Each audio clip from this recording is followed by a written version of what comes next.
और बाजार में तैयार संरक्षित खाद्य पदार्थों को नहीं खाना चाहिए। जैसे कि ये चिप्स का पैकेट है, ये क्या है, संरक्षित। संरक्षित मतलब इसको हमने ऐसे रखा है कि इसको बहुत दिनों तक खाया जा सकता है। या फिर ये कोल्ड ड्रिंक, ये भी क्या है, संरक्षित। तो अगर मान लीजिए हमने ये चिप्स खा लिया तो क्या होगा, हमारे शरीर के अंदर बहुत अधिक मात्रा में नमक पहुंच जाएगा। स्वाद तो बहुत अच्छा मिलता है लेकिन नमक अधिक मात्रा में पहुंच जाएगा। और इसी तरह से अगर हमने ये कोल्ड ड्रिंक पी ली तो क्या होगा, तो भी बहुत अधिक मात्रा में शक्कर पहुंच जाएगी, जो कि नहीं पहुंचनी चाहिए।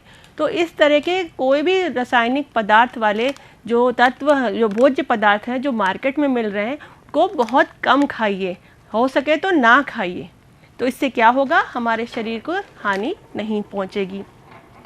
और बहुत सारे ऐसे पदार्थ हैं जिनका प्रयोग किया जाता है उस जो संरक्षित जो हमारा खाद्य पदार्थ है उसको बचाने के लिए। जैसे अगर आप यहाँ देखेंगे, इसमें किसी पैकेट में देखेंगे पीछे की तरफ, तो यहाँ पे आपको लिखा मिलेगा प्रिजर्वेटिव्स। क्या, प्रिजर्वेटिव्स, नहीं तो कुछ नंबर्स लिखे होते हैं। जैसे इस चिप्स के पैकेट में लिखा है सिट्रिक एसिड 330, तो इसका मतलब है कि सिट्रिक एसिड वाला केमिकल यूज़ किया गया है जिसका नंबर है 330। तो अगर ऐसे केमिकल्स हम ज़्यादा खाएंगे तो क्या होगा, हमारे शरीर में कोई ना कोई कमी या कोई ना कोई रोग हो सकता है। और जब हम बाज़ार जाते हैं तो हमें कुछ ऐसे खाने के विकल्प मिलते हैं जो तुरंत जिनको हम खा सकते हैं, जैसे कि नूडल्स, पिज़्ज़ा, ऐसे खाने को हम कहते हैं फास्ट फूड। फास्ट मतलब फटाफट बनने वाला। आपने कहा कि भैया एक प्लेट लगा देना और फटाफट मिल गई आपको। तो ऐसा जो खाना है उसमें बिल्कुल भी पोषक तत्व नहीं होते। तो हमें इस बात का ध्यान रखना है कि हम अगर अपने मुंह में कुछ भी डाल रहे हैं तो वो पोषक तत्वों से भरपूर होना चाहिए। वो सिर्फ स्वाद और या फिर पेट की भूख के लिए नहीं होना चाहिए। नहीं तो क्या होगा, हम लगातार अगर ऐसा खाना खाएंगे तो क्या होगा, धीरे धीरे हम बीमार पड़ जाएंगे। तो इस तरह से इस बात का बहुत ध्यान रखना चाहिए कि हमारा जो खाना है वो पोषक तत्वों से भरपूर हो। और जब हम लगातार इस तरह का खाना खाते हैं तो क्या होता है, शरीर में कोई ना कोई कमी हो जाती है, कोई ना कोई ऐसी स्थिति उत्पन्न होती है कि हम अपने शरीर से ठीक से काम नहीं कर पाते। तो व्यक्ति की वह स्थिति जब वो शारीरिक रूप से कुछ काम नहीं कर पा रहा है तब वो क्या कहलाता है, तब वो कहलाता है रोगी, यानी पेशेंट। क्या कहलाता है, हिंदी में हम उसे रोगी और इंग्लिश में हम उसे पेशेंट कहते हैं। व्यक्ति को किसी न किसी प्रकार का कष्ट होता है या उसे किसी न किसी प्रकार की कठिनाई होती है, और अगर सही समय पे इलाज ना किया जाए तो रोग गंभीर हो सकता है, बहुत गंभीर, और उसकी मृत्यु तक संभव है। तो हमें क्या करना है, पहले तो हमें बहुत अच्छे से खाना खाना है, खूब सारा पोषक तत्वों से युक्त खाना खाना है, बहुत सारा कच्चा खाना, कच्ची सलाद, कच्चे फल, कच्ची सब्जियाँ, ऐसा खाना खाना है। और खाना ताज़ा खाना है, बिल्कुल गर्मा गर्म खाना है। और हमारी दिनचर्या नियमित होनी चाहिए।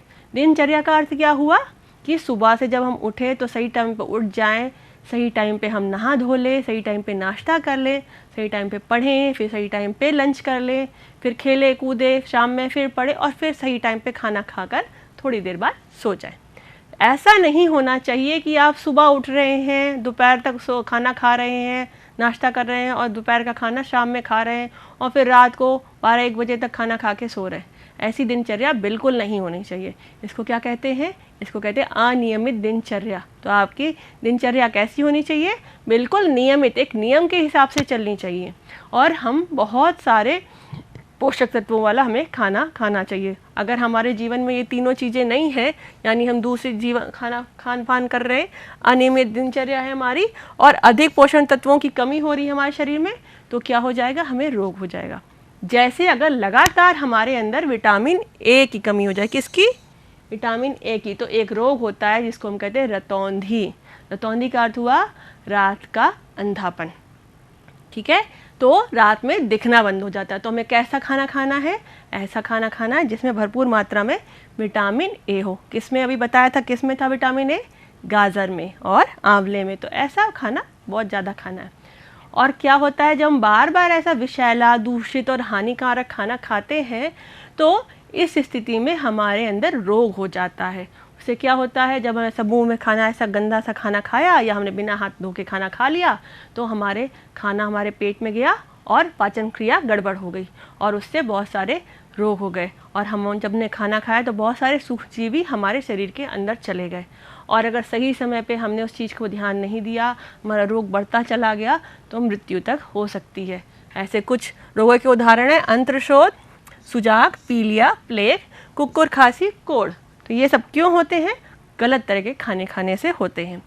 इसी प्रकार से जब हम पानी पिएं तो भी बड़ा ध्यान से पानी पीना चाहिए, हमें बिल्कुल साफ़ पानी पीना चाहिए। रोगी की स्थिति में हमें पानी उबाल कर पीना चाहिए, क्योंकि पानी में भी बहुत प्रकार के जीवाणु विषाणु होते हैं, और वो हमारे शरीर में जाएंगे तो बहुत तरह के रोग उत्पन्न कर देंगे, जैसे कि हैजा, टाइफाइड और पीलिया। ये क्यों होते हैं? ये गंदे पानी पीने की वजह से होते हैं। हमेशा जो रोग होता है, जो भी सूक्ष्म जीवियों के कारण या किसी कीट के कारण हो रहा है, वो इस कारण से होता है कि कोई ना कोई इसको माध्यम की ज़रूरत होती है, क्योंकि सूक्ष्मजीवी स्वयं एक व्यक्ति से दूसरे व्यक्ति तक उड़ के या चल के नहीं जा पाता। तो माध्यम क्या होता है? कीट, जैसे मक्खी, मच्छर, कॉकरोच।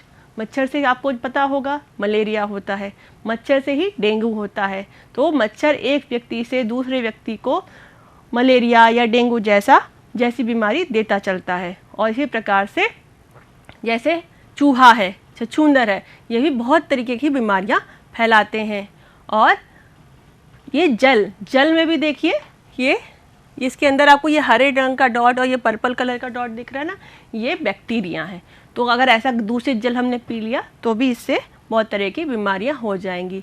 और बहुत सारे ऐसे सूक्ष्म जीवी हैं जो वायु से भी एक स्थान से दूसरे स्थान तक पहुंच जाते हैं,